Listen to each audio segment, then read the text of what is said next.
বিশ্বের জনপ্রিয় ব্যান্ডগুলোর মধ্যে দ্য বিটলস অন্যতম।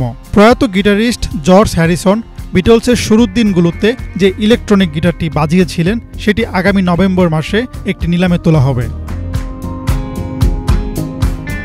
বার্তা সংস্থা রয়টার্সের এক খবরে বলা হয়, লিভারপুল শহরের একটি সঙ্গীত দোকান থেকে কেনা হ্যারিসনের ফিউচারমা গিটারটি নিলামে $8 লাখ বেশি দামে বিক্রি হতে পারে।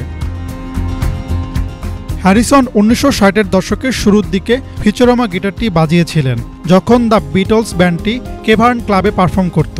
এছাড়া জার্মানিতে সফর ও পলিডোরের জন্য তাদের প্রথম অফিসিয়াল রেকর্ড তৈরি করার সময় হ্যারিসন ফিউচারমা গিটারটি ব্যবহার করেছিলেন।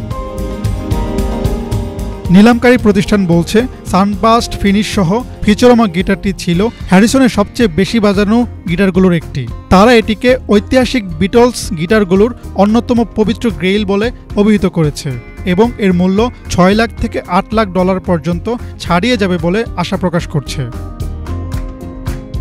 হ্যারিসন জীবদ্দশায় বলেছিলেন যে গিটারটি বাজানো খুব কঠিন, তবে তিনি এর ভবিষ্যৎধর্মী চেহারা পছন্দ করেছিলেন এবং গিটারটির আওয়াজ খুব ভালো ছিল বলে এক সাংবাদিককে বলেছিলেন এই গায়ক ও গিটারিস্ট। গিটারটি আগামী 2 সপ্তাহের জন্য লিভারপুলের দ্য বিটল স্টোরিতে প্রদর্শিত হবে, তারপর ইউরোপের অন্যান্য জাদুঘরে দেখানো হবে। এটি নভেম্বরের 20 থেকে 22 তারিখের মধ্যে যুক্তরাষ্ট্রের জুলিয়েন্স অকশনসে নিলামে তোলা হবে। বাংলাদেশের মানুষের কাছে বিদেশি সঙ্গীত শিল্পীদের মধ্যে জর্জ হ্যারিসনের প্রতি শ্রদ্ধা সম্মান রয়েছে অনন্য উচ্চতায়। এর পেছনের কারণ দ্য কনসার্ট ফর বাংলাদেশ।